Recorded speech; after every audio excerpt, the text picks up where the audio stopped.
Materials and supplies for making cannabis oil. You need 1 or more ounces of cannabis, 2 or more cups of coconut oil. You need a teaspoon or 2 of lecithin. You need an accurate oven thermometer, the magical butter machine. You need a very fine strainer, a silicone glove.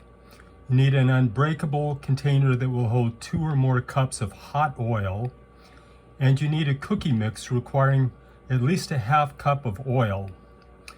Now, the marijuana that I'm using for this particular batch was given to me by my sons-in-law, and together it's 1.4 ounces minus the bag, so maybe 1.3 ounces. I typically watch for a decent strain of marijuana on sale at 2020. I'm not sure what this contains, so I'm going to make it separate from my own batch and then give my friends the oil that results from this batch. Okay, you need coconut oil. I usually get this kind from Kroger. It's pretty good quality and it's usually cheaper.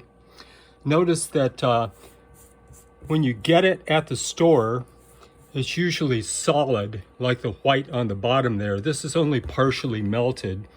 The stuff melts at about 80 degrees and you'll need it melted. You can put it in a suitable container and melt it in the microwave. I usually just set it on top of the refrigerator and it melts either partly or completely in about a day or so. Or you can set it out in the sun a couple of hours and it will melt nicely if the day is warm. Now you need lecithin. This is an emulsifier that helps things mix up and stay together properly. I get this kind from Amazon. It seems pretty good. You can probably get it around here, but I looked a little bit and I wasn't able to find it. Now this is a decarb box. You have to basically toast the marijuana before you mix it with the oil, and it releases the chemicals properly. If you toast a certain amount of time, you get greater THC. If you adjust that time a little longer, I think it is, you get the CBD. Anyway, there are charts online about this, but we'll get to this later on. The box here, the silicone box, is supposedly to keep it from stinking up the house, but I don't really find that it stinks that much anyway, and I don't use the box because the box, it's very difficult to control the temperature inside the box. If it gets too hot in the box, you can lower the temperature of the oven, but it takes a long time for the temperature in the box to come down. So I don't use the box, but I do use the oven thermometer that came with a box. And this box and thermometer and some of the other materials here are accessories for the magical butter machine. You need a thermometer, preferably one that you can set with a target and with a target temperature, and that will beep to alert you. But I usually watch the decarb process pretty closely in the oven because I don't want to burn up the marijuana, of course. But the thermometer is key. You need a good accurate thermometer. And then here is the machine, the magical butter machine.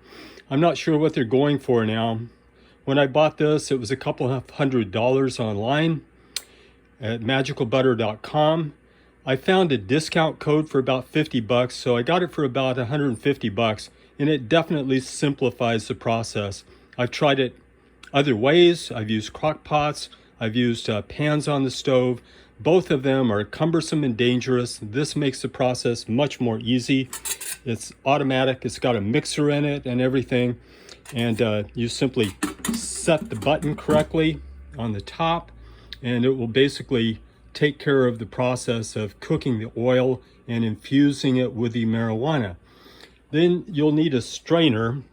This is something I got from magicalbutter.com. It's a very fine strainer on the end there. You pour the oil with the marijuana in it after it's cooked, and you strain it in this, and then you squeeze it out using some sort of silicone glove.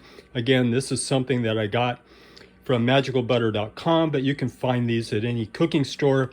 And then this was just something I got on my own here to put the hot oil in afterwards. You want to make sure that you use something that will not crack. Like plastics will crack, most of the glass will crack. This is cheap. and it works pretty well. And also the strainer fits nicely in the top of this thing, so it makes it easier to control when you're pouring the hot oil into it. And then once you have the oil done, you're ready to make cookies. I get some sort of cookie mix that requires a half cup of butter or oil or whatever. Anyway, half cup of liquid of some sort. And I use the marijuana oil for that. Now, sometimes since you're using oil instead of softened butter, as they usually require, you'll need to add a little more flour or a little more cookie mix. What I often use is this Lakanto sugar-free cookie mix because I prefer it sugar-free if I can get it. But this stuff requires a half cup of almond milk and a half cup of melted coconut oil. I skip the almond milk and I just use a cup of coconut oil. But even then, it comes out much too wet. And so what I do is I buy 2 of these and I split one of them exactly in half, and that works pretty well for making a batch of cookies. And it comes out so that I usually don't have to add any flour to the mix to thicken it up a little bit. So then I save the other half for the next batch. And then when the cookies are done, of course, you'll need to seal them up because usually you get about 35 or so regular size cookies. The little ones that I make, it's like 3 times that. So you get enough cookies, at least for me, it'll last like 3 months, even giving some of them away. And so then I seal them up in these things along with, the vacuum sealer machine, and you've seen the results of that. It works pretty well for storage, okay? And then I keep those in the freezer.